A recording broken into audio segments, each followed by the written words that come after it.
I'm so grateful for oral charms. I really appreciate that. After the episode on fairies with Rose, at the very end, you were talking about the second Merseburg charm and how you used it to like reattach your finger at one point when you almost sliced it clean through with a mandolin, was it? Yeah, in the kitchen. Yeah, so a similar event happened to me very recently. I was doing some outdoor labor and I was walking down and I wasn't like thinking very clearly or I wasn't paying a lot of attention to where I was walking and I like stepped the wrong way and like completely rolled my ankle and it made like a crunch, right? Like Oof. it's bad when you hear it and it's so loud that the person next to you heard it. Yeah. Hmm. So it like fully crunched and I slipped and almost fell over, but she grabbed me and she was like, "Oh my God, are you okay?" And I was like, I was just thinking in my head, I was like, what would Key do right now? And I was like, okay, I got this. So, having benefited from watching your experience with the second Merseburg charm and having benefited from salt, healing all manners of scrapes and burns that you incur, during witchcraft, quite literally, like, he's like actually healed burns on me and watched them like completely recede on my skin using oral charms. One time on Christmas, right? Got to look after your partner, right? That's why we practice. Indeed, indeed. So I was thinking about you boys, and I was like, okay, I got this. So I told the person who was next to me, get one of the metal folding chairs that's outside right now so I can sit. And I did. And then I asked her to bring me any pebble that she could find. And I did the second Merseburg charm just to kind of like start things off. And then I pushed the stone into my mouth and I whispered a Serbian oral charm that I know for healing and stitching things back together and putting them back where they were. And then I pressed it to my ankle and I kept doing it 7 times until I felt something click in place. And then I had her bury the stone far away from me. And it was fine. I was like up and walking in a minute. And there was swelling, like people could see that my ankle had swollen, but it didn't hurt. And then it was completely back to normal within like about a day, I would say. Hell yeah. They're so good for those acute issues. Like when something happens and you need a quick fix, like there's nothing better. There's nothing better than a quick charm. Yeah, literally a quick charm, some polysporin afterwards, and or like one of those like many German creams that my mother swears by that are made of like calendula oil and so on, and of course, our we all of us are obsessed with Chinese white flower oil. Yeah, yeah, Um, yeah. so put those together and some magic will happen. My Tiger Balm extra strength of art. Yeah, for all your Were Tiger Bomb needs. Mhm.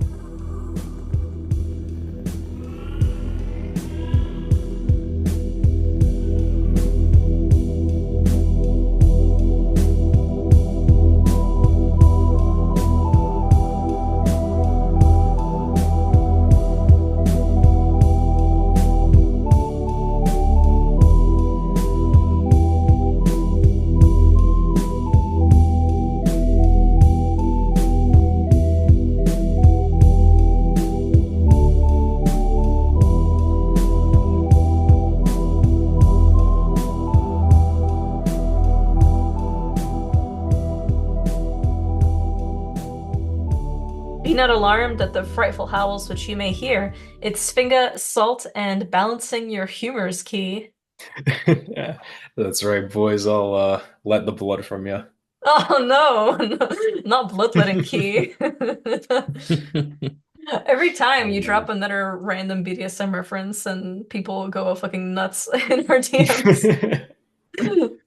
This time it's strictly medicinal, okay? Yeah, exactly. It's you know, what's a little medicinal vampirism between friends? We're talking about curation here, not causing pain. Like that's the goal here. At least I hope that is. That's what they're telling me. That's what they're telling me. Oh no, that's why you're training in the aftercare.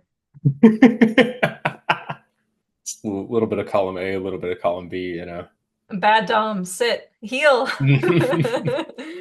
All right. Thank you all so much. Remember to check us out on twitter.com/Frightful Howls and patreon.com/The Frightful Howls. We have a bonus episode every month curated by and for just our patrons. We have a Discord server. We have Salt's Fantastic Almanac, a monthly live occult book club where we discuss a text of your choosing. This month it's going to be Mysteries of the Werewolf by Claude Lecoteau. And we have show notes for every episode and more. And remember to give us a like, rating, a review on Spotify, iTunes, wherever you may be listening to us. It helps us fight the Demiurge algorithm. We are turning to increasingly darker rituals to appease it. So if you're listening to us on any of these platforms, even YouTube, if you could just give a like or one of those like 5-star ratings, that would really mean the world to us. Also, check out our services. Key offers personalized coaching in magic and mediumship, learn how to see your spirits, how to interact with your court, and how to better hone your psychic skills. He does sorcery for hire, especially love magic, justice magic, anything to do with court cases, revenge, protection, healing, all manners of things, and also makes custom talismans, oils, and tools. I offer bulk and Fancy readings. They're currently on hold. They'll be back in September of 2024. So right now I am not available for booking, but that is a service I usually offer. And Salt offers everything and anything astrological, be it horary, electional, natal, and he also does instance watching divination. And lastly, hit us up on social media. I'm at Dragon Cunning. Salt is at Salt C and C, and Key is barnowl.key. The B is barnowl. So, Salt, this is one episode that you took the charge on. What are we talking about today? We've heard some hints already, but what's the vibe?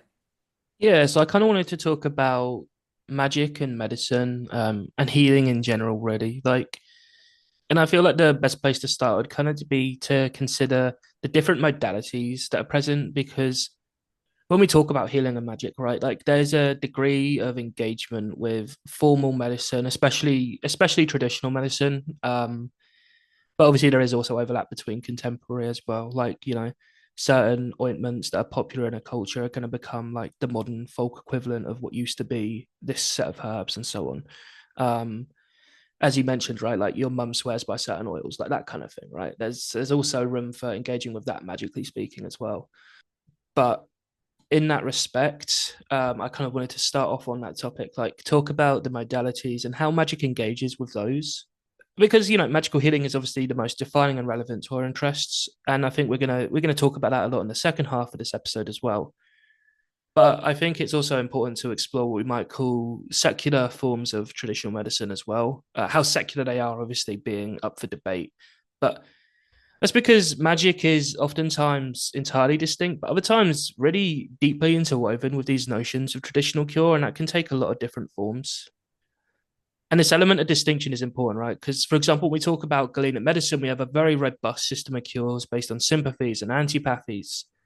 But these are also very ideologically or philosophically joined at a hip with like natural magic and stuff like that. Yeah, could you actually tell us what is Galenic medicine? Yeah, so Galenic medicine is a system of medicine originated during the Roman period under the Stoic philosopher Galen. Now, we need to understand that when we talk about Galenic medicine, I'm not necessarily talking about that early Roman form. I'm also talking about the Middle Ages, when especially figures like Ibn Sina started transmitting it. And then from there, it comes into the Latin West. It kind of informs the entire Western medical doctrine for a long time. And then by the Renaissance, we get a little bit of experimentation. There's a whole historical background there, but gradually its influence begins to wane. We start to see competitive ideas. Paracelsus is one who's especially popular amongst occultists, interestingly. But you kind of have this, this is like the baseline. This is the most typical model of medical understanding that would have been present within the early modern and medieval periods, until it would start to wane. I reckon around like the 17th 16th centuries it starts to get a little bit challenged, and then those challenges just pile up and pile up until we end up with what we have today, medically speaking. But there is still very much practiced. It is practiced in Western Europe. It is practiced especially in the Middle East, where Iranian traditional medicine, Unani medicine, which is huge in India, in Saudi Arabia, like it is very much still something done. I think some people tend to assume, oh, it's a bit dead, isn't it? It's like, not really. It's just as thriving as Chinese traditional medicine or any other like cultural traditional medicine system that is still practiced today. It's just that in the West, it's a bit of a half state. I would still consider it living in the West, just not to the same extent. It's harder to find someone who can do, letting or cupping, for example, in a Western context. Like most people tend to focus on the herbal, but there are people that do those elements elsewhere. Um, Mm-hmm. so I think it's good to give it like the credit it deserves in that respect, because I think it tends to get a bit of flack or a bit of a bad reputation compared to other systems of traditional medicine. Like no one examines Paracelsus with the same level of scrutiny as long as you're not, ingesting poisons. Well, yeah, and I would say that like out of the main schools of traditional medicine, that we have a lot of influence in our cultures from, like between Chinese traditional medicine, even though it's a modern term that has, only arisen and been systematized very recently, coming from a much, longer era of cultural contact, or from much longer era of cultural continuation, and Ayurvedic medicine. I would say that Galenic is probably the one that we least hear about, even though it's the one that's probably had the greatest impact on like Western practices specifically. Yeah, I mean, it's kind of shocking, really, because it is genuinely very intertwined, and especially when it comes to things like natural magic and like I guess what you would call like elite socially acceptable forms of magic, like because they're often operating on very similar developed, like not necessarily orthodox but certainly Aristotelian principles. And obviously there are a lot of distinctions according to time and place. I think a good example of this is Blagrave and his like interpretation of melancholy, which is very different from like the more orthodoxical take from Ibn Sina. But like in that respect, I think it's definitely something that is present, especially in astrology as well, which we're going to talk about. Like you can't escape Galenic thought in any kind of astrology that is essentially from the Middle Ages onwards. Like the entire medical system is inherently rooted in these same ideas. And, some of that is, for example, Ptolemy is more Aristotelianized, but like, Galen himself is also, uh, you know, has a strong correlation with Aristotle at times, obviously with his distinctions as well. But I think a really good example of this, like this kind of connection between these concepts, are works like Ficino's De Vita, which is very much an example of this, right? You have this book on life, on health, and it is predominantly spiritual, it is predominantly Platonic, but he interweaves a lot of Galenic ideas at the same time, talking about, the reified spirit formed from like the finest humors, which is kind of like our less superior spirit of the two. Like there's kind of two notions of spirit. There's the astral and then there's the corporeal. And that's one of the major examples as far as elite practitioners. But you also have like rural cunning folk and urban professionals whose idea of medicine is going to be quite simple. Like it might be that they literally just ate herbs, saw what happened as a result, and used them on other people based on that, rather than any formal education. There was just a blend of communal knowledge and personal experimentation, which obviously today we know is on the risky side of things. But people weren't able to afford a university doctor in the early modern period, and there isn't any guarantee they'd be better off doing so.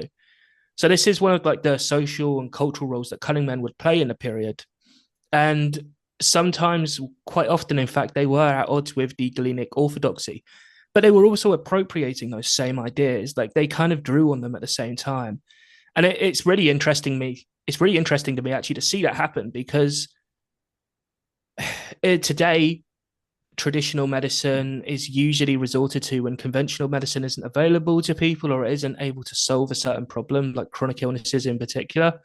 And that's quite ironic, right? Considering that in years past, what we used to call traditional medicine was actually a little bit out of reach for most people, but now is kind of like the last resort, so to speak. Totally. And I think you made a great point. Blagrave made a appearance in our Witch Bottle episode, right, in number 31. And we talked a lot about, mostly the perspectives on urine and humors, but you can see the intellectual roots of this thinking, right? And with cunning folk, Emma Wilby does an excellent job analyzing in her Cunning Folk and Familiar Spirits, just the understanding that like what is everyday magic, right? It's the work of lay healers and midwives and specialists like Cunning Folk that actually flourished throughout Europe across the to the early modern ages. And this was not high intellectual magic of like Della Porta, Agrippa, Ficino, even John Dee, right? The focus was really practical. It was on love and sex and protection from misfortune and getting money and locating lost objects, but also healing, right? And the kind of healing that was being done here, and one of the reasons why magicians and cunning folk were, flourishing in this way, was that this was inherently separate from witchcraft, right? There was a kind of largely benevolent ritual specialization going on that allowed them to heal and address everyday needs that not everyone could afford to see. A specialist that, let's say, in terms of medicine, would only visit their village every now and then. Yeah, the interrelation and like correlation as well as distinctions between the two groups is it's really interesting. And I think it's really important like to emphasize just how transient that border is. Because on one hand, you have this common communal knowledge. Like if you talk to someone in the Middle Ages or early modern period about the phlegmatic tumors, like they're gonna, provided you speak the language, they're gonna understand what you're saying, right? But they're also not going to have the same understanding that someone that's gone to like these expensive university academies to become a physician are going to have. And this kind of popular medicine, this popular understanding is quite often what we're going to see these practitioners using. And, that also emphasizes the communal element of that as well, right? Yeah, So yeah, yeah. And also, like, there were rising literacy rates, right? And more printing, which allowed, like, magical literature, such as manuscripts, to be available to broader audiences, right? Plus, you're adjusting to this newly Protestant environment where you have, like, astrological images and rings from, like, Arabic sources being simplified, right? So now you can have, like, a simpler version of the seal, or complicated rituals that involve particular timings being made more accessible, only based on moon phases or things, And also just the idea that, like, I would say that like this idea that like a cunning folk is this lone local wise woman who was like single or divorced and had some kind of dubious reputation was really just historically not accurate. Cunning folk were public figures. They weren't necessarily reclusive. Their good reputation was literally crucial to their success financially, right? And they didn't draw on alien or pagan powers. They drew upon conventional aspects of medieval science, medical practice, which included astrology and natural magic, and otherwise Christian names and symbols, right? Yeah, absolutely. Like, I mean, I'm welcome to be corrected, but my understanding is that the vast majority of cunning folk were even urban professional classes, which was burgeoning in England during the early modern period. Like, it was, a consequence of the Black Plague and all that. But like, and that's the thing, they were very much part of the cultural milieu from which they arose, and they were participants in that. They were major actors within that as well.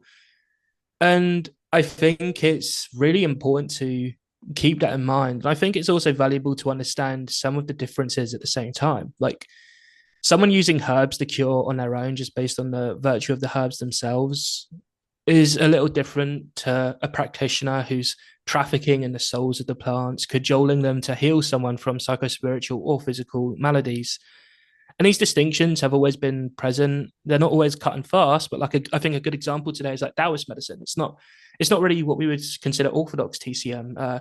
You won't see ghost needles or releasing demons and ghosts from someone by using Dao Fa or burning ingots in Chinese medicine colleges. As Finger mentioned, TCM is more of a modern construct, but like even 100 years ago, you probably wouldn't be seeing that from the stand like your typical healer, right? Like you go to a Chuma di Mao or Mao Shantiza, and you'll get exactly that quite often. And these same individuals at the same time are still appropriating, using the same terminology as formal medical practitioners, which can be a lot to unpack. I think it's a bit like magic and astrology, right? Using each other. They aren't always the exact same, but they do overlap, they do bleed into each other.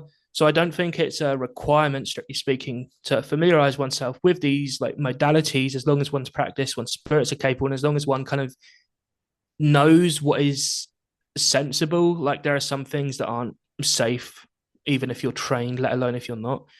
But I do obviously, I think it is the preferable way to be familiar with one of these. You just have way less risk, you have more options. And I think it's definitely a boon of the same because you have this whole system of logic pre-configured. You just need to adapt it to your spirits if they're not already, joined at the hip to it. And it goes the opposite way as well, right? because we have so many oral charms in general, like medical texts, not from professional conjurers, but from regular doctors. And they're usually much more abbreviated or simple in magical terms, much as magical texts tend to be very simple in medical terms. Like we have, Anglo-Saxon leech books for good examples of where they're using charms to cure certain things, right? Like that kind of interplay is very much going both ways. Totally, yeah. I really appreciate your grounding of that cultural context too. Mm-hmm. It's always fantastic to see the interplay and appropriation and almost theft going both directions as people vie for more licit forms of both ability, like the methods that they're using to heal people, as well as um, just raw technique, because at the end of the day everyone's hoping to be as efficacious as they possibly can in their wheeling and dealing of literal life and death. Yeah, and also like it's one of the things that I mean magic always has this cannibalistic quality of like borrowing and appropriating from other traditions, like Mhm. PGM being a hugely obvious kind of like example of that. But it also is the case with conceptions of health, right? I think one of the things that I really appreciated in our exploration of the Kitsunetsuki, the Japanese fox possession traditions and maladies and how that's medicalized in that we did in episode 20 was the way that this entire phenomena came to be rethought out, right? Once Dutch psychology made its way into Japan and became Mhm. the standard for how we understand certain kinds of things that we would label as mental illnesses and dysregulated behaviors, which can include, possessory states. And so one of those things, like we mentioned in that episode, right, was that people were very happy to generally be like, oh my God, thank goodness this is just a mental illness and not a possession, because the possession is more expensive to treat. It requires exorcisms, it requires going to multiple different kinds of priests in multiple traditions, right? So there's this obvious interplay with the economics of these things. I often, from my own background of having studied Kimanda, one of the things that comes up to me within the Afro-Brazilian traditions is pretos velhos, these spirits of ancient ancestors of the original Black slaves who were brought over to Brazil. They're often called upon for healing, and one of the things that they're seen as being masters of healing was because they had to do it with nothing. With just the wisdom of their plant knowledge of plants that were left behind that don't exist and don't grow in the New World, and what they learned from the indigenous people that they met in Brazil. And so one of those things that comes up a lot is this notion that like disease is a poverty of health, right? It's a lacking of health. There is a lack of it, right? And that's something that really comes to me with these situations is, across traditions that I've studied is what does it mean to be lacking in health? What does it mean to be having a poverty of health? And in any particular area of your body or even within your life, if poverty in general is a lack of financial security, or a lack of love, or a poverty of happiness or friendship and so on. Like if these things are treated by some spirits as diseases, as chronic conditions, which some of these spirits tend to think of it that way when they come down and mount, this is one of the ways that they speak about these things. I often think about like how do we understand in our own healing practices what is going on, on like a very logistical level, like what is happening in the body when we're treating a particular symptom using magic, whether it's a combination or a cluster of things, because spirits don't just give you recipes for herbs, and what to put together and what to put on your skin, what to eat, and what becomes your diet. Sometimes one of the ways that they heal you is by opening the roads for you to find another specialist who can actually heal you, right? Yeah, absolutely. Like it's the human body itself is like a heavy corporeal thing. It takes a lot of work for a spirit to just like change something physically in a body. Like that is exerting, especially like physical maladies. It's not like mental things are a little bit easier, I think. At least that's how they've told me when I've asked. But physical things are difficult, man. And I really appreciate like this notion of disease as a deprivation of health, as like a poverty of health. Like I think that's a really useful way of like considering the notion of well-being and health in general, right? Is like and it's also kind of shared across a lot of traditions, although worded differently, right? Like you have a temperamental balance, and when that balance is askew, now this balance isn't usually one to one. It's not an absolute temperament. It's like temperamental by justice according to its own kind. But the when that balance is askew, that's when health problems arise, right? That's when things start going down into problematic territory. And I think that's kind of why this exchange is so fascinating, because you have such a strong blending occurring, and there's so many different dynamics involved with all of it. Like, we can use divination as practitioners, something that isn't necessarily like available, or at least isn't promoted as part of medical orthodoxy. For example, when medical texts discuss astrology in a positive light, it isn't usually horoscopic in nature, but there are, of course, naturally exceptions. And I think it's valuable to be aware of like this overlapping, this interrelationship, and how transient they are, because it can seriously impact the way we approach dealing with them. It can seriously impact, like, what kind of divination is most suitable to this. If you're looking at, like, treating a yang deficiency, you're probably better off using something like Bazi or Dalu Ren, or even Xiaolu Ren. Like, there's those are probably the methods more suited to that. Whereas if you're looking at someone Galenically speaking, or in the context of Ayurveda, obviously there's a very strong tradition of that in South Asia, then maybe astrology is probably the ideal solution, because it's constructed with the tools to navigate that, much as you were saying, Svinga, like when it comes to your tradition and like at West African methods of healing and South American methods of healing, like you would want to involve those spirits with that, right? Mm-hmm. Yeah, absolutely. And I find it interesting that you mentioned medicinal astrology. That's something that I don't know very much about. Not necessarily, not, I'm not an astrologer at all, but like out of all the fields, that's the one that I probably know the least about, that I've absorbed through osmosis from you. I'd love to hear you talk a little bit more about that, especially because I know it's one of your like niche specialties. Yeah, and I find, honestly, it's probably my favorite topic to talk about, full stop, because it's such a meaty subject in and of itself. Like, Hmm. and it is definitely its own niche, but it also, the amazing thing about it, it has its own smaller niches, because it incorporates native astrology, it incorporates elections, it incorporates Hori and decumbiture. It's part of a comprehensive treatment process. And to set an example, there are people out there who specialize in decumbiture and Hori investigation. For me, I focus mostly on natal medical prognostication using chronocratiships and so on, because my interest is mostly in chronic stuff. And that's, to me, is, it makes sense, right? If something is chronic, then it's in a nativity 100%, and it's probably fairly easy to spot. But it is definitely one of the interesting things about it is it's both advanced, but it's also foundational. Because if you're learning pre-contemporary astrology, you will be learning some degree of medical astrology, things that are really important examples, which you might not immediately think of medicine, are, to set one example, predicting the appearance of a person. Now, some people are raising their eyebrows. What does that have to do with medicine? Well, in traditional European medicine and our cousin Unani medicine as well, which is also, still done, the appearance isn't just about how one looks. It's a direct indicator of certain physiological qualities, especially the temperament. For example, excessively lanky limbs can be an indication of dryness. Things like the inclination to lean muscle versus a bulky build, even a shape of a certain line in your palm can be a signal. And it's, the idea being the soul and spirit are reflected through the body, whether we consider this to be a more horizontal holomorphic relation or something more vertical in origin.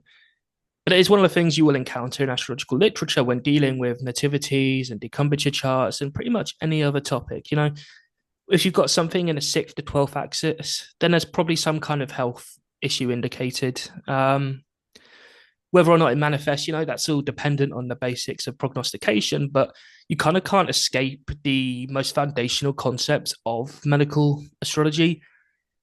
At the same time, there's also more advanced levels of it. Like, you can go from noting that there are issues belonging to a certain planet as like the most essential level, and then you can go into further from there, the same way you would construct any other like diagnosis treatment plan, right? Like, you might diagnose the issue, then you would talk to them, you'd find out what's going on, and so on. But the core idea is that these procedures are usually strongly influenced by Galenic, sometimes the less commonly Paracelsian medical ideas. And if we're talking early on, then obviously, Hellenistic texts from late antiquity are going to be engaging with their own kind of understanding of medicine.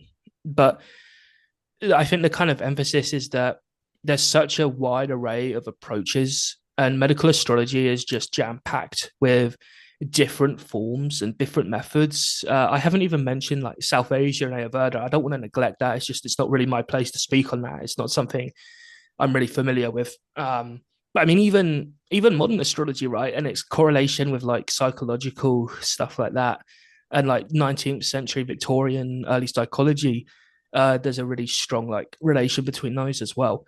So you can kind of see this very strong and persistent continuation of what has always happened, even through that, right? Absolutely. So, how would a consultation about medicinal astrology be structured for a client? We did have like a previous episode on spiritual hygiene where we talked a little bit about some of these concepts, but we didn't get into them too deeply. So I'm kind of curious about like what are the potential ethical complications and regulations involved, as well as like legality speaking, right? Yeah, I think this is a really important question, and I think there's two parts to it, right? Because on the legal and ethical element, I think it's going to depend on both the training of the person doing the healing, the function of the healing, as well as even the location, right? Like depending where you are, traditional medicine might be awarded certain privileges or protections. It may be completely banned, and you have to consider that when you're treating it, right? Like you have to consider the relationship of traditional medicine and the law very carefully. It's a very difficult subject. But as far as like the general form of consultation, treating a soul and mind are very different tasks to the body. Even if we have to consider them as a holistic whole, there are still things that are emphasized over others. And in the same way, when it comes down to the actual consultation, I think the defining thing there is really the training of a practitioner. That's what's going to influence things.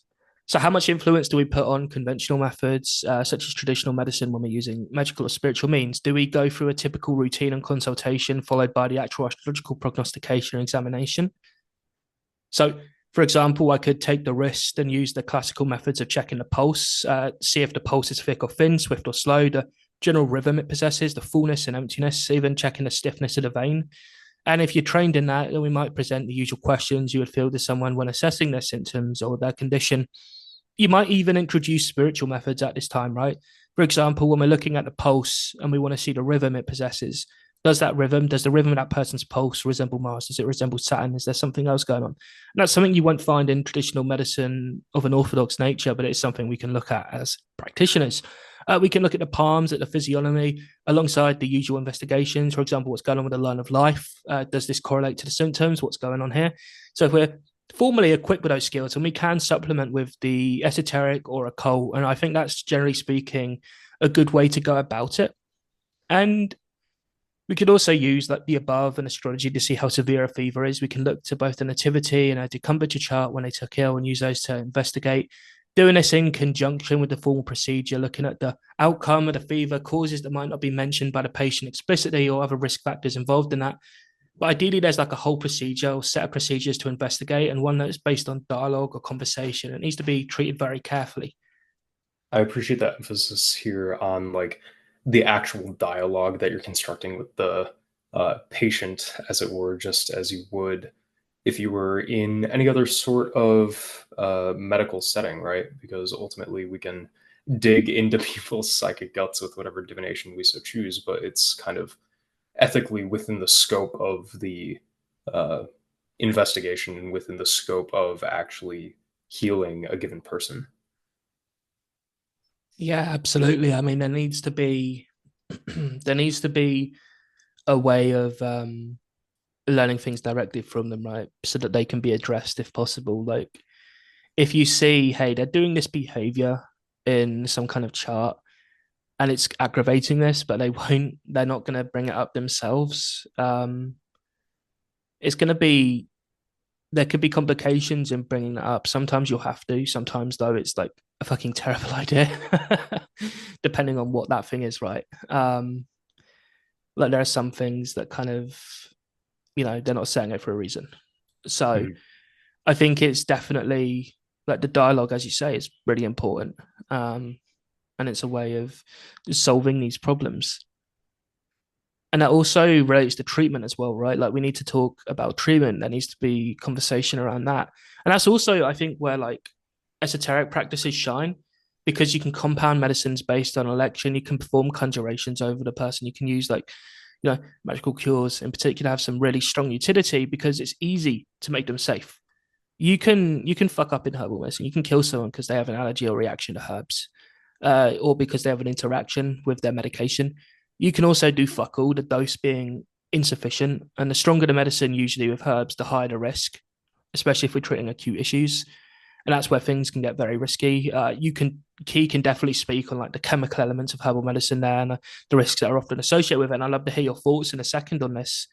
But in the same way, of course, with magic, we can introduce more risk. Asking martial spirits to treat a martial malady is usually not always the trickier move. Like there are cases where it is the appropriate decision. There are exceptions, and treatment by sympathy is obviously something that is attested for.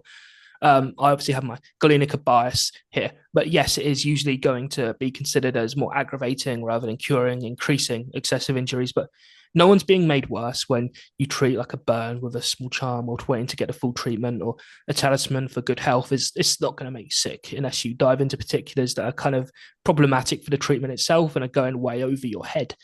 But I think that's why magic is like such a useful tool for treatment of health issues and stuff like that. Whether it's supplementing modern or conventional medicine or traditional forms of it, is something that, when we keep it simple, involves spirits of healing, focus, and less recipes. When we don't have the training to, it has relatively little risk, and it's also very accessible. It's it's not hard to remember: three suns, three moons, the Holy Father, the Holy Trinity, cure his swoon, Father, Son, Holy Ghost, to wake up someone who faints. And it's not going to kill him either. So it gives recourse to a method of healing that's both capable of simplicity and explicit safety that sometimes even conventional medicine can't deal with, right? But yeah, I'd love to hear your thoughts on like the chemical element of medicine, Key, and how you address that in this kind of work, because I know it's something you take very seriously and are obviously very well educated in. Yeah. I think, as with any good herbalism, any good preparation, not only is the knowledge of the spirit of the plant and the alliances that it has within the vegetal kingdoms, and how it interacts with your own spirits, how it interacts with the spirits of the person is important, but also, the phytochemistry, the time, place, and manner of growth, all of those things, the surrounding environment, what it grew near. Those things are all important, right? Because, what does it mean to put someone on a dose of something? Let's say they're, coming to you uh, as an herbal medicine practitioner, astrological medicine, some sort of physic practitioner, and they're like, "Hey, I'm presenting with all these melancholies," and then you provide them with, highly like tinctured, like monoamine oxidase inhibitors, and then it's like, oh shit, this person's suddenly having a very bad day, because it's interacting with things that, they didn't tell you they were taking, or in the case of things that boost the metabolism of the patient, if we need to be getting something out of their system, it's like, oh, their conventional medications are suddenly digesting at 4, 5, 6 times the rate that they're supposed to, and now we have a very serious problem. Or just to go back to the place and manner, I think it's like good herbalism practice, right? It's like, what happens if you give someone something that you grew in your garden, not realizing that, there's something in there that you might not want to be feeding people at therapeutic doses. So Yeah. it's all just important considerations, and I think, um, it's just important to keep in mind that, um, while we do privilege, I'll say contemporary pharmaceutical preparations in many ways because of how effective they are and how potent they are in treating, acute illnesses or acute conditions, and more power to them.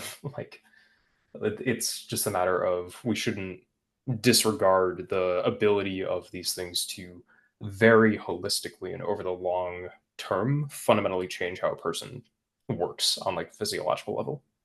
Yeah. Yeah.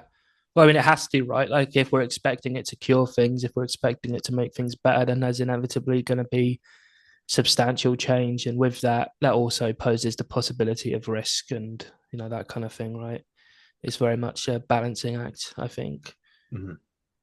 And there's kind of the flip side of that, right? It's how do we, in the sense of treating someone, how do we integrate these things? How do we have the understanding of, oh, this plant has these, phytochemical properties, let's say, that will cure, a burn, how do we petition the spirit of the plant to release more of that medicine the moment before it's harvested, so that we can have like the most potent, effective dose possible?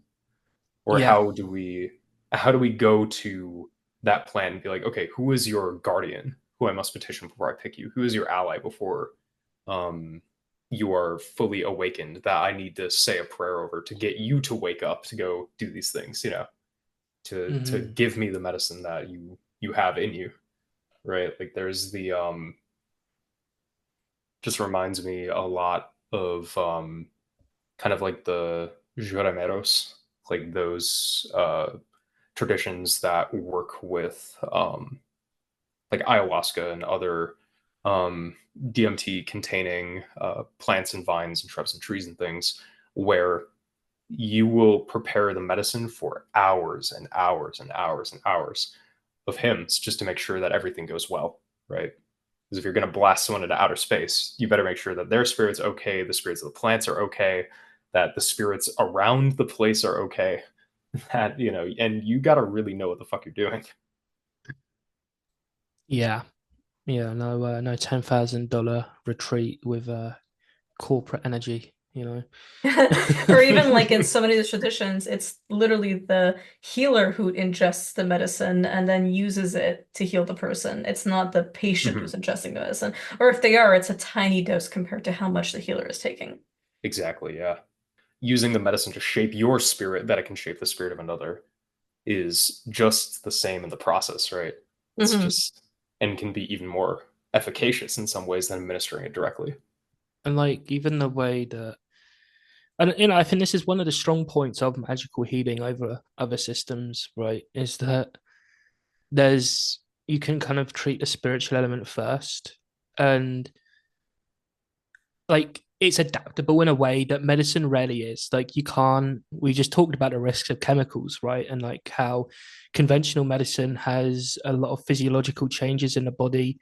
And when you mix that with herbs and stuff, it can be, risky. It can be, especially if, there's a lot of herbs we don't know too much about as far as their chemical compounds, right? Investigation on that is still, something that is very much underway and ongoing.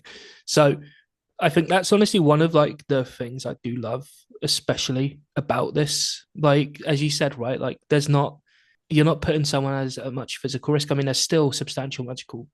You can still fuck up, right? You can still, as you said, right? Like if you're eating a herb and you're not necessarily giving it to that person, but you're using the qualities of that herb in the healing process, like you could still choose the wrong plant potentially, or you could, you know, maybe it's the spirit of the plant is pissed the fuck off, and you don't know that when you do it, and now you've just fucked up both yourself and the other party. But the I'm kind of emphasizing the risk elements here because of the gravity of this, right? Like this is really key. It's so important to make sure that everything is okay, to approach this safely, to approach this carefully. And but that's why magic can be such a boon with this very subject, because it's something that can kind of sidestep a lot of the typical issues we might find. It has its own, but it's that I think that's one of the things I just find that I really love about it as a method of cure. And it's been personally very, very useful in my life, right? And I know it has been for you guys as well, where like there are things I can't take for medical reasons. The only treatment, frankly, that I have as recourse is to conjure it, to cure it through conjuration. Like, and that's pretty much the best method of treatment. Like, outside of the long term options and so on. But like, there's not many things I can take to put on it because I'm already taking things for it that keep it at bay. Like that kind of logic, right? Yeah, yeah, yeah. Just there's always a lot that you can do to supplement these things, right? Like opening the body to be more receptive to different things, saying different prayers over different medications that you've been prescribed, at a typical like physician's office, where like, knowing plenty of friends who will say a set number of medicine Buddha mantras over whatever pill they take before they take it, right? Yeah, exactly. Like you can't go wrong with a little prayer, right? And a prayer can be that can be a gateway to a miracle. So I think it's always really valuable to keep all of that in mind when we approach this kind of stuff. And just understanding like the level of depth that is involved in all of this. Like one thing that I really liked about your comparison earlier, Svinga, was when you mentioned treating disease as like a poverty of health. And like, we talk about wealth drawing a lot. Like we talk about drawing financial gain, we talk about love drawing. We don't necessarily talk about health drawing, at least in like, the English speaking West. Like we don't talk about drawing health towards us to kind of rectify that. But we do speak about other things in that way. And I think it makes sense with those kinds of spirits, right? Because if you have your health, then you still have your life, which means that every other condition, as horrible as it is, can be reversed, right? Like poverty in wealth and in romance and in friendship and all the other things you can move forward once you have allowed yourself at least to function in your body, right? It's like the first step, yeah. Yeah. Just kind of as well makes me think about, like we were mentioning earlier, the difficulty to build things in the body kind of de novo, right? Like one of the hardest processes being, how to build someone's blood again after like a major hemorrhage. It's like it's some tricky shit to do and takes a minute. So you might as well get these other processes involved, start to get kind of the energetics into it, draw them from somewhere else, put them back in. It kind of makes me think about the healing modalities too. Like, what does it mean is it something endemic to the body that we need to fill? Is it like a lack, or is it something foreign that has entered that then needs to be removed? And after we remove it, fill that void that's left behind with something else. It's just like the classic exorcistic techniques of once you blast someone with like rue and wormwood and whatever other bittering agents to expel a parasite, astral or otherwise, then you need to fill the hole with something sweet and nourishing and restorative. Mm-hmm. Something that I really appreciate you for having a very keen eye about Ki is because you have a background in biochemistry and that is your main profession. You work in a lab every day, like you're always really stressing the importance of like double checking people who are selling these kinds of services or who providing like alleged medicinal products, right? Including as simple things as like skin balms, which has become kind of like a thing lately. I mean, always has been, like that's not a new thing at all in like the new age world, as it were. But like certainly in the more magical occult side of things, like nowadays you can buy, creams and things of that nature from most people selling something astrologically inclined, right? And I appreciate you always kind of steering the conversation, including in our own Patreon Discord server, about like just being especially careful about purchasing anything from anyone that doesn't have an actual, not just like an herbalist license, but someone who's had like training in both like chemistry as well as in like to not let the conversation end with like a good knowledge of occult herbalism, right? Right. Because it's such a different field. Like speaking to a plant and healing with it is one beautiful thing, but like even a traditional healer has spent like a lifetime studying the herbalism of their culture to the point that they are a master of that particular practice. Just because you couldn't make them, you couldn't immediately fit them in a laboratory environment doesn't invalidate their knowledge and their experience because they've literally had thousands of satisfied clients, right? Whereas somebody who read a few different books on like occult herbalism should not really be making medicines, right? Right. Yeah. You Like don't even have the apprenticeship years, nor do you have the equivalent cultural trainings that you could receive within your own space and time, right? So I think, something I think about a lot because there's a lot of people out there offering healing. And there's a lot of different ways that healing can take place, right? It's like even with us, when we offer readings, it's really important to clarify this is not therapy, right? We are not right. licensed to provide therapeutic services. And as much as we may have to, over clarify at times, oh, this is for entertainment, this is for so and so, right? At the end of the day, we are hoping to provide some kind of medicine, meaning, a healing to a person that allows them to move forward in their life and approach their spirits and their circumstances with greater agency, right? We want there to be a practical effect to our readings that when they walk away from a consultation with us, they're better off on some level. They now have tools in their hands that they can use. Now, whether or not they'll use them is up to them, right? But at the very least, Right. they have clarity and they have something that's immediately actionable. They didn't just pay for an hour to be cold read or to be told things that they already know. It needs to be actionable. And the three of us were very recently on our good friend Mahegan, Kitchen Toads, a podcast, Sat Upon a Toadstool, where we spoke about what it means to vet practitioners. How do we know who to go to for a reading? What are the etiquettes? What is the etiquette and ethics of hiring practitioners, both being on the receiving end of as a client and also on the giving end as a reader and as a service provider, which includes, the very things that you guys do, right? Like spellcraft and ritual for hire and so on. And I'm curious to kind of discuss what flags for you a healer, because in terms of like how do we know that somebody beyond good reviews, right?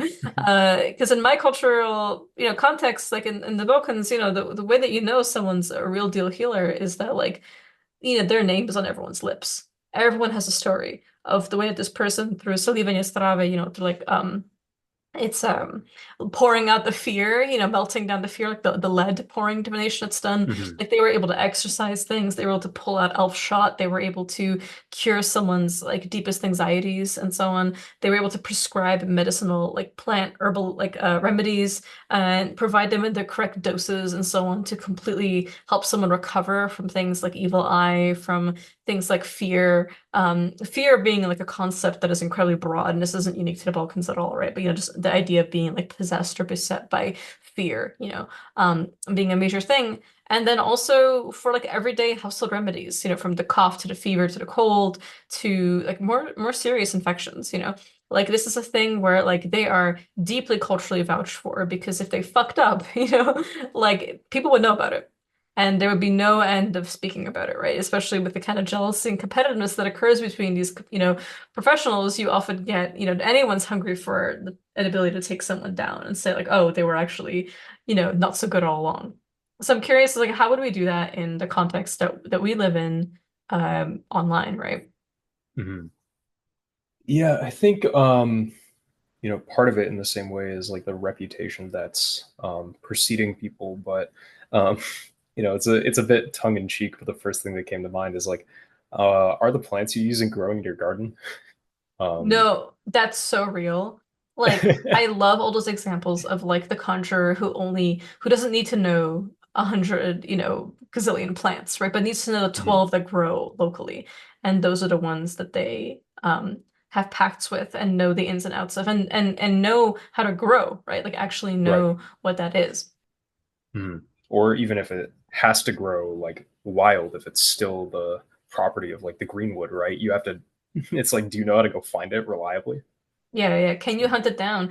I love the notion of hunting, by the way. This is a bit of a tangent, but like hearing descriptions from friends and family describe hunting for ginseng, like wild ginseng, and like it being a literal like animal hunt, the way that like certain people really know how to find it in certain climates along mountains and like know which nearby plants to look for to indicate that ginseng is nearby. It absolutely fascinates me. It's an entire spirit pact unto itself, right? That like the pact is forged by being able to find it. Yeah. Similar to your stories on the podcast before of like Raskovnik knowing how to find it in the woods. Or that come to mind, like my own, how I was taught to find a blue flag, right? Like you have to know what other plant to say the prayer to, and then you actually have to meet it for it to come to you, and it will jump into your hand. I really like the comparison with hunting, because it kind of brings to mind, right? Like we talk about when we think about animal materia, for example, we quite often think about their habitat, like, hey, these animals live underground. And when you're hunting, that's something you have to consider. And in the same way, like plants, like how acidic is the soil in this location? How much shade is there? Like these kind of factors have such a dramatic influence on, both the chemical properties of the herb, but also like the actual spirit of the herb itself, like the plant, its preference. Even, two plants of the same species can have slightly different inclinations based on these things, right? Like a plant that doesn't need acidity, but is able to grow in acidic environments, that's going to be very different, right? Like something that grows in a swamp, for example, to, a bit scorpionist, martial in nature, like that's going to be very different to something that grows naturally on like meadowland, but can grow in a swamp. Like, and so when you use that, it's going to have very different qualities. And so that's going to change nearly everything about using it, right? Yeah, definitely. Like it just goes back to knowledge of time, place, and manner of growth, right? As part of the purview of the herbalist, where it's, do you know how different the like alkaloids in a plant are if you grow it in this environment versus another, versus if you harvest it, take it back, and cultivate it for however long. Like the properties therein can be very different.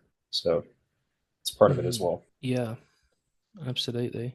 I think as well with the um, evaluating uh, healers question, it's like they're just beyond herbal knowledge, right? Like you could be the best herbalist in the world, like speaking the mud and rock language out in the woods somewhere and be part plant yourself at this point. But um, ultimately, if you can't interact with people in a way that gets them to, you know, take their medicine for lack of a better term, like something that the three of us are constantly talking about when it comes to this is like, you know, you can give the perfect thing, but can you get the person to take it? Is also part of the dynamic. So seeing how people carry themselves and seeing what, to use the medical parlance, like what is their bedside manner when they're actually working with people? Are they integrated in their community, and do they know the people that they're working with? Just a bit harder when it's online, but it's like exactly the point that we brought up when we were guests with Mahi, right? It's like, are you meeting the needs of your community? Are you serving the people around you? Absolutely, yeah. And I think, that takes on another dimension, especially when we're talking about health, like because you run into situations where you have comorbidities and things like that. And so you also have to have the problem solving solutions to help them through that, right? Because whilst oftentimes it is just general resistance towards like approaching these cures, sometimes it's, there are challenges in the way of that, right? Like there are things they just can't take or whatever. And so you have to problem solve, you have to find solutions. And that kind of ties into what we were saying earlier about the benefits of magic, because it's so good for these problem solving situations. But it's also something that you can kind of, bring the subject back to like difficult, like how to assess a practitioner. Like that's something they need to be capable of doing. They can't just be a one trick pony, right? Like they need to be able to, it, when I say one trick pony, I don't mean like, oh, they need to have like an array of knowledge of like 100 different herbs. As Svinka said, like 12 herbs is more often than not more than sufficient. What I mean is like, what can they do with that? What can they do with their knowledge and skills? Like, are they just gonna like send good vibes? You know what I mean? Like, what's going on? Like, how are they approaching the treatment process, and how capable are they of strategizing around so that they can optimize the whole procedure and process? 100%, yeah. So I'm curious, do you have any thoughts about like, because it comes up so much in Chinese traditional medicine and also to a lesser extent in, Galenic, but like, what does it mean to heal energetically? Like, what are the mechanisms at play when we use oral charms, for example?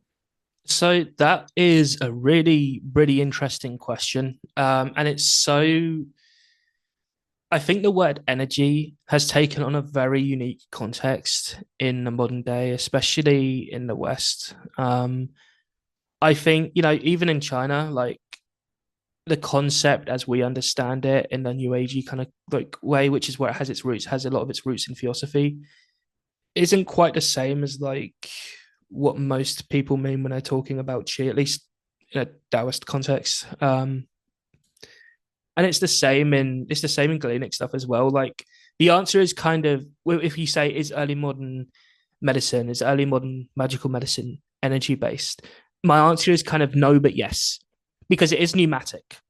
But this word doesn't necessarily what we mean when we talk about energy today, even if there is kind of a core and origin and relation. Usually, you aren't moving the grosser portion of the spirit with the mind during like a single meditation, for example, as is often done in like contemporary energy healing. The spirit, like the corporeal parts of the spirit that are made up of the reified humours, are a bit too gross for that. They're too physically heavy, too dense. And the soul and mind do affect the spirit and pneumatic bodies made up of those humours. Like they do move it, they do command it. The spirit is, it's the chariot, right? And the difference is that the more corporeal components of it, they're just trickier, they're just harder to move. So as it relates to health, there's usually quite a long process to do that, bar exceedingly difficult trauma or like seriously heavy hitting conjurations and magic. But like, this is where full-on magical operation has a strong effect, right? So, for example, we can talk about cure by contagion and passing a disease from oneself to an animal as a means of curing, right? Like, let's say we have someone who has a fever or some kind of infection, they're sweating. So you take a slice of bread, you drench it in their sweat, you give it to a dog. That's kind of a classical one, right? I think the long lost friend has an example of that, but that's one of the like basic charms. It's kind of everywhere, right? And that's kind of a suitable example there. I feel like it's not so much about the energy as it is about you're kind of taking this pneumatic quality, you're trying to move it and command it, but it's gross, right? It's hard to move, it's hard to budge. And so you have to find ways to cajole it to do so. And so that's kind of an abbreviated answer because it's really difficult. Like it could be an episode in and of itself, like the concept of energy, both in the Western context and cross-cultural context. And you can't really talk about it as we understand it today without mentioning the cross-cultural context, because so much of our understanding of that term, it depends upon the Victorian period and like, Victorians encountering Tibetan and Indian and Chinese, like spiritual and medical practitioners, and quite often, honestly, not fully getting what they mean. And there's even been a little bit of like, sometimes they do understand. So this isn't to say these things are incorrect. You know what I mean? It's just that it's such a huge topic. And I feel like it's something that still hasn't really been addressed to the extent that it could be in terms of research, both on the European and also cross-cultural contexts. It's such a vast field, man. Like, it's crazy. Yeah, absolutely. Because it's one of those things where, like, I mean, you and I talk about this all the time, Salt, but like the word energy is so hard to define in English because, like, do we mean the soul? Do we mean pneuma? Do we even then what do we mean by that, right? Do we mean kind of the free flowing magical essence of all things? Like, what do we mean when we're talking about healing, right? In this context, because having benefited gratefully from the traditional Chinese medicinal healers in my life, who are also trained in family lineages that go beyond, what you learn at like a TCM college that's certified, right?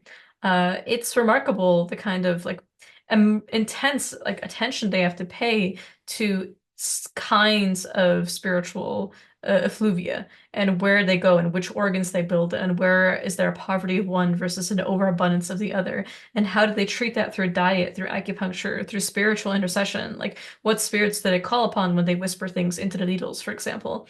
Which of the spirits in your body do they scry and negotiate with and interrogate during a session? Like, that's been something that's really separated for me, like the people that I continue to come back to from those that I've only had like one treatment with, right? It's this entire like holistic approach that also sometimes includes them being at the end being like, oh, and by the way, like probably good to take an antibiotic. As much as, antibiotics do weaken you too, right? By their nature. Sometimes it's just like do this and then take the supplement as well. And creating like a recipe that they know intellectually from their training which herbs have alliances with other herbs and which ones can be safely put together, but the spirits are still interceding and providing their own commentary, right, in terms of what can be added. So I feel like, this isn't at all to downplay the importance of other traditions that have a more like a focus that is more purely in what might be called energy. But I would say that, like, in terms of healing traditions, something that really calls me back to the healers that I visited for, and by healing I mean like, everyday medicinal needs, right? I don't like this isn't like a rare occasion, that you save up for and it's like a special thing. This is like as much as you might go to like a family doctor, assuming you live in a country where that is financially feasible, um Oh, I'm so sorry, Key. Ouch! Ouch! I Gotta bully oh, occasionally. I'm sorry. Like it completely in my head. I was like, going to see them somewhat often, and and it's covered by your, tax. Oh no. And I'm over here like there are reasons why I had to learn about herbs.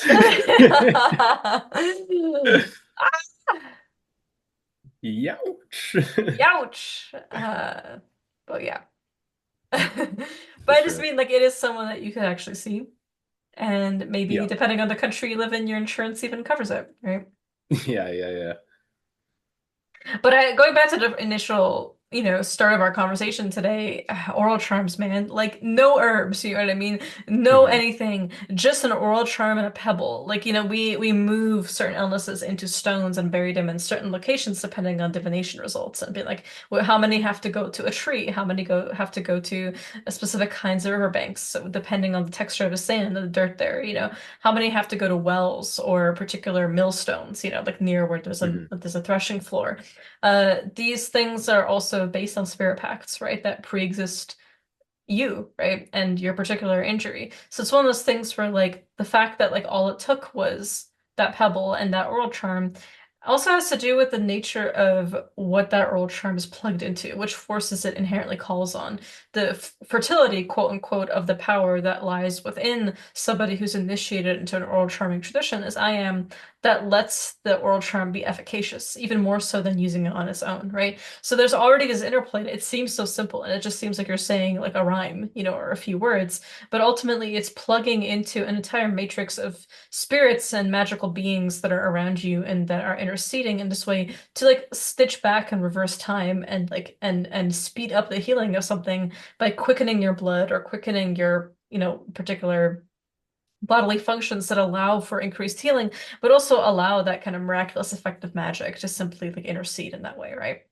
Yeah, I mean, they're not that's the really funny thing about them, right? Like they're so deceptively simple, and people will quite often brush them off and be like, "Oh, that's too easy." I'm like, well, that's because you see in the surface, like it's easy to do once you can do it, but you need to understand, you need to understand the actual spirits associated with those words, or you need to be able to move the powers that are joined with them. Like sometimes it's not even necessary spirits, but certain virtues that are moved by these words. Like it's in itself such a skill and such a useful one to cultivate.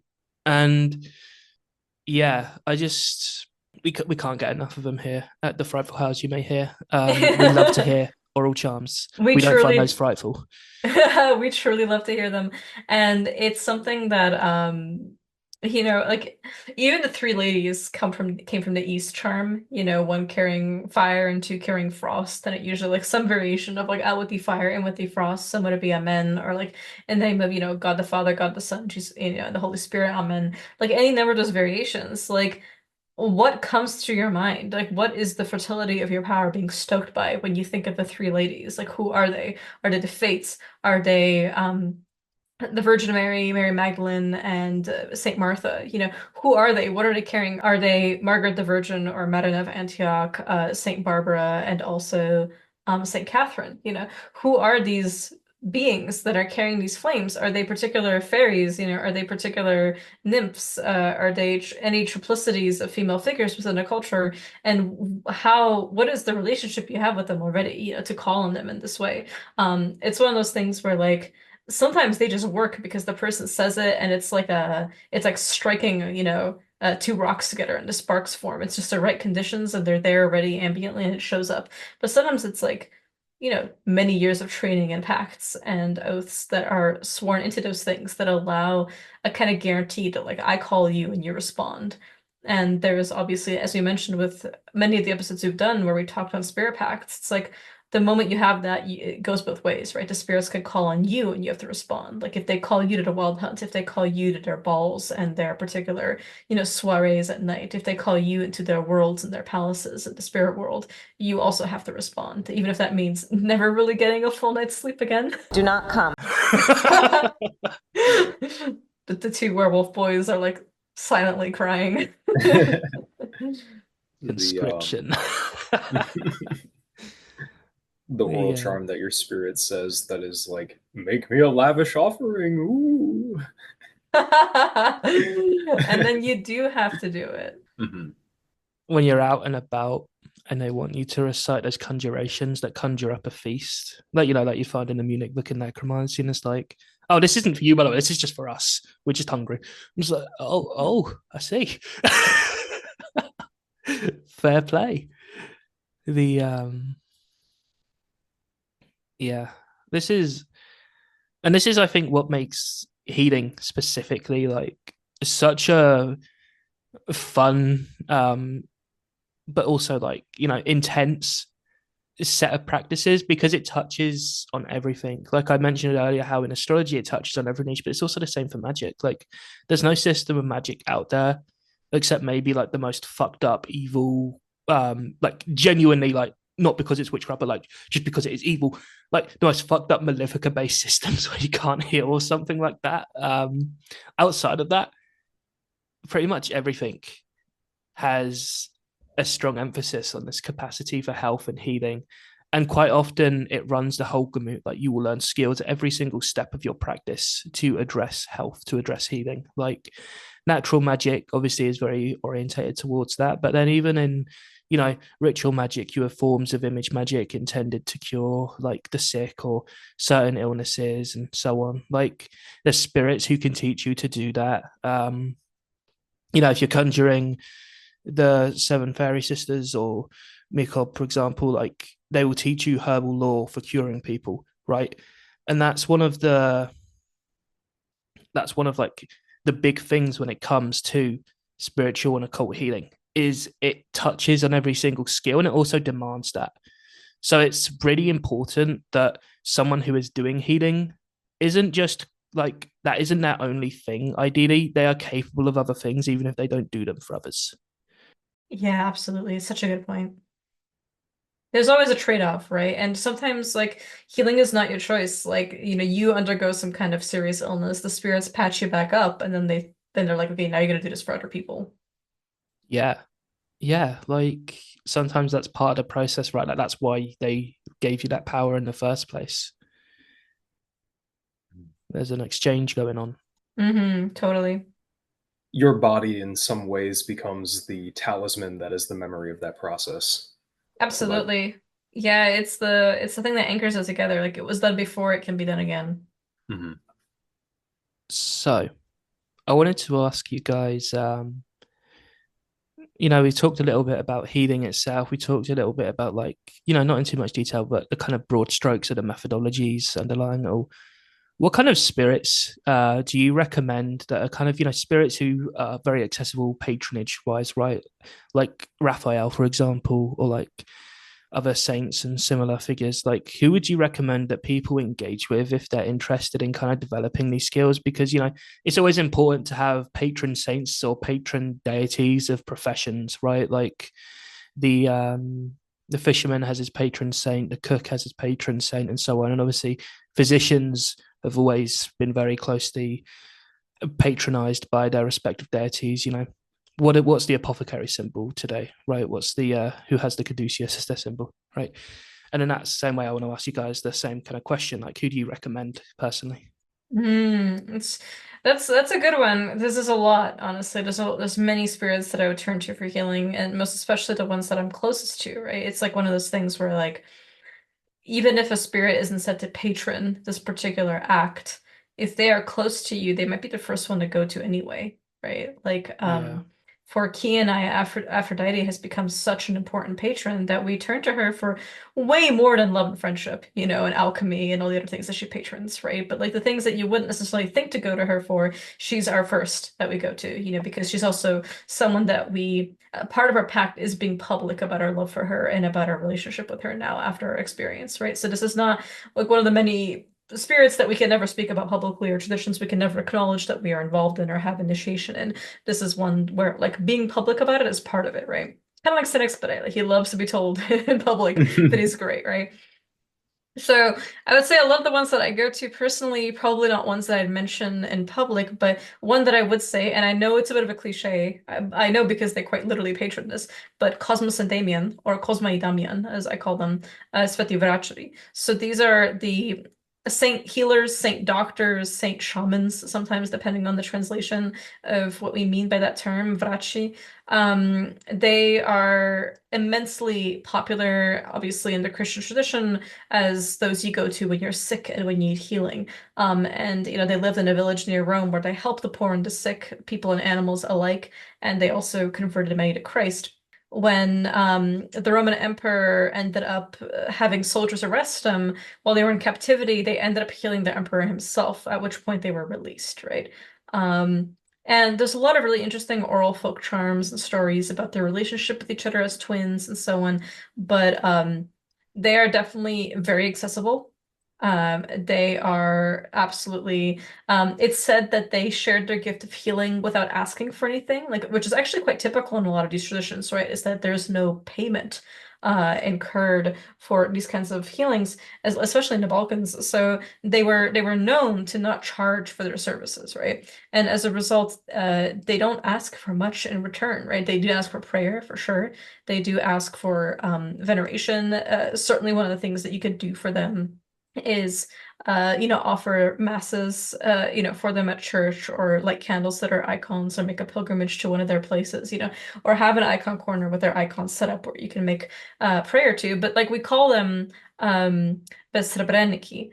So that means silverless, like without silver, because they don't ask for payment, right? So they do it free of charge, which doesn't mean you should not give them anything, just because they don't ask. And this is a tip for all folklore, doesn't mean you shouldn't give. At least, it's like one of the reasons why witches, as are allegedly, as it said, don't take payment, is because if you don't pay them, then you owe them and you don't realize you owe them. So always give a witch at least an egg or something, something physical, to be like, there, I've paid my debt to you, so that she can't call on your soul 30 years later when she needs someone to build her retirement home, and suddenly you are forced to go and labor on her farm for like 2 very sweaty months, right?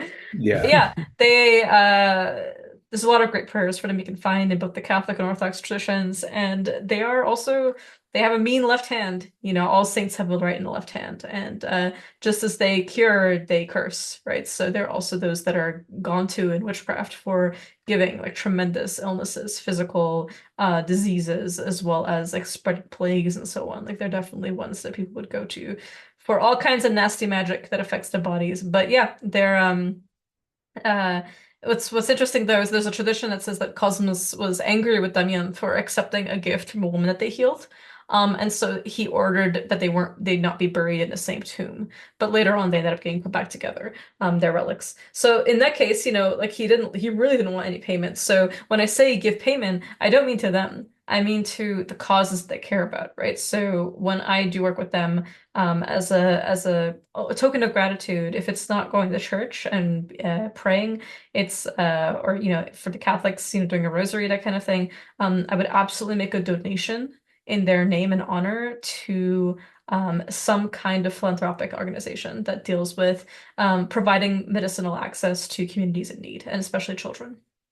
I love that. I love the emphasis there on like navigating gift and exchanges and debt and so on, like, and how that can be such an instrumental part in engaging with spirits. Like that really highlights it there.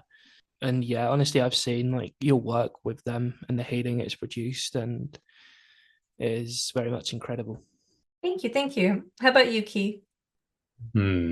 Spirit wise, I'm always an enjoyer of the plant itself, or plants themselves you're going to talk to and use and things like that. But for just a being, as it were, that you can go to, I'm a big Medicine Buddha fan. Um, love me that um, kind of series of 12 vows, some of which are that all beings who are physically disabled or sick in all aspects be blessed with good health, both physically and mentally. Also, the vow to relieve all pain and poverty of the very sick and poor, the sick be cured, the helpless be helped, and the poor be assisted. So, big fan there. often in my life when, if I'm prescribed a medication to take, it's going right on that little nook with the statue, and those mantras are being said over it. Um, Always enjoy that. Of course, the going back to some understandings from earlier in this episode that you were talking about, Svinga, right? It's like um, disease being conceptualized as like a poverty of health. Um, and being able to address those things in kind of the same way and ensure a more holistic well-being. Love a medicine Buddha. Mhm. Should I say that time we had a seance in my house? And it was cool because we were like, oh, let's be a little fancy. And like the gentlemen wear suits. Both of you look dashing in your suits Thank and you, thank you. ties. And I was in a gown and everything. We were just gonna be like super over the top. We were just having fun, And it Mhm. was, and then we really started scrying and like really started seeing things and started sharing the messages that came forward. And I looked at you and looked through you, and I was like, who is the blue little man at your heart that's meditating? And it didn't even click to me because at the time I was just so tranced out. And then you were like, that's the medicine Buddha. And I keep his practice very seriously. Like I do those mantras, I cultivate them very, very regularly. Like this is an actual practice that I don't talk about. Not Mhm. for lack of secret, not because of secrecy, but just because. And I'm just like, okay, yeah, great. Mhm. Exactly. Yeah. I'm like, if it's relevant, I'll just be like, okay, here's the medicine Buddha. But yeah, um, big fan of that. Just picked it up over the years, and have heard various different discourses and transmissions and things like that of that practice. So I'm like, yeah, let's go with the Mhm. medicine. Hell yeah, brothers. And Salt, how about you? You got one to share for us? I have 5 different billion spirits I want to I advertise here know, for. I know, Like, me too. Just if big you up the could, homie. yeah, if there's one that you could be like, this is the one. Just one? Okay. Please, you already Um, made us choose one. You have to choose one too. yeah. So probably Yinapu, for Mm, me in terms of, yeah, it would be Yinapu or Anubis. There's a whole plethora of Christian saints and so on that I engage with as well, like my cunning folk practice. But in terms of the level of compassion and like general healing, there has been no deity, no spirit who has done more in that regard for me.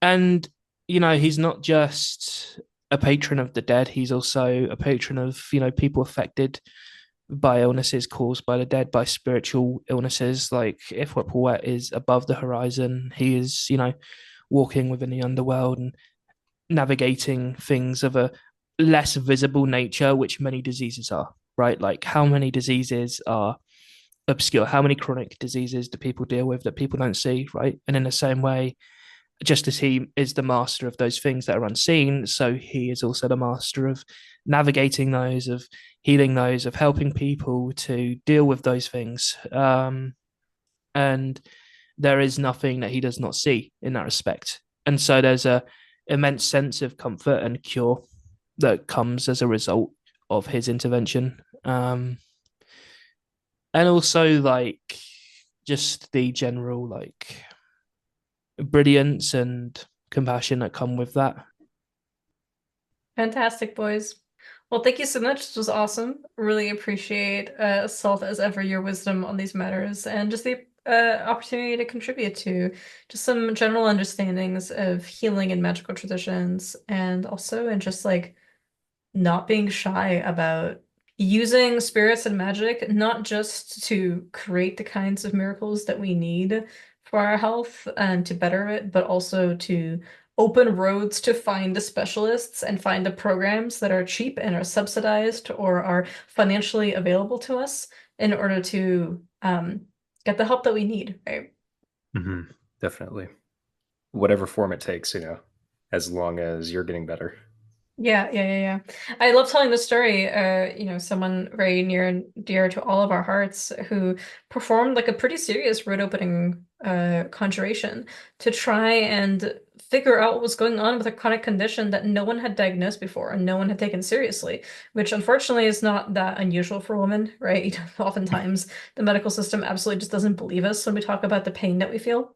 Mhm. And instead of having a spirit show up and be like, here's 7 herbs to use, put them in this location and you'll be healed or like that, they were like, I'll find you a specialist that will give you the treatment that you need. And that worked perfectly. Like this person took her seriously, diagnosed it very quickly, figured out what it was. It was something that they specialized in.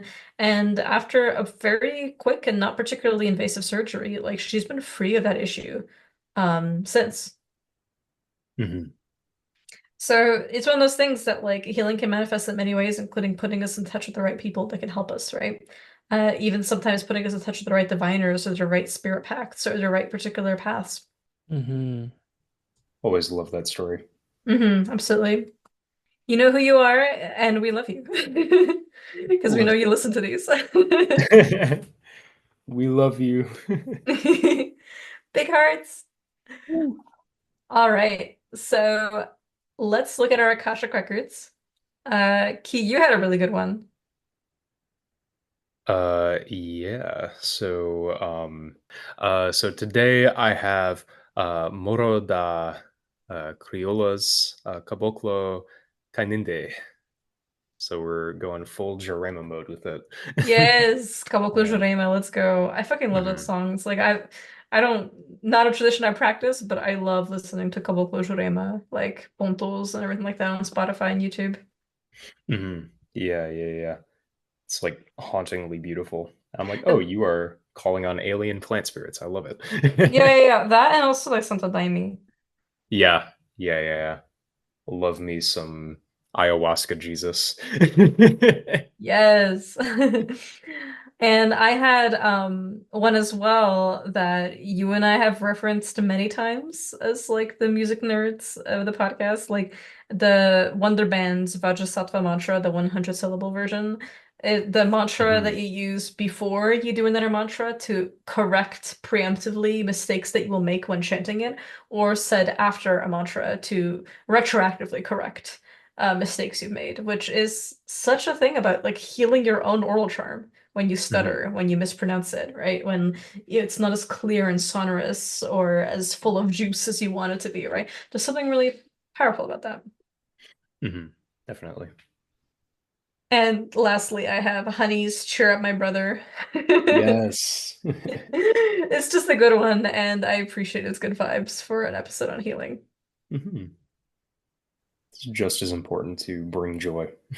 Absolutely. Yeah. What is left behind once the healing is done? A need for joy, a need for recuperation. Mhm. And what is our license to depart? Today, our license to depart is the one, the only long form of the Medicine Buddha mantra. Yes. Which language are you doing it in? I am going to do it in the original Sanskrit Okay. because that is what I have on hand. Um, Cool.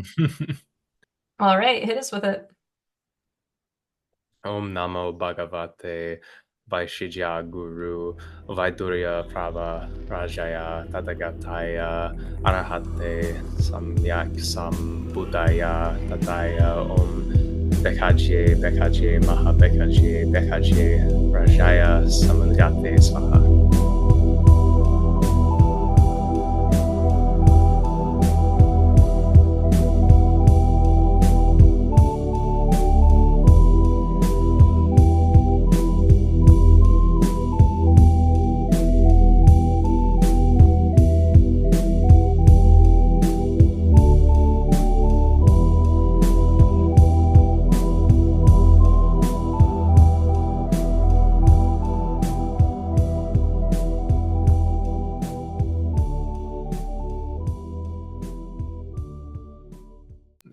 Blah. Oh, I This gotta is your say the practice, brother. You know how to say it. Yeah, I gotta say the Vajrasattva mantra to correct the mispronunciation.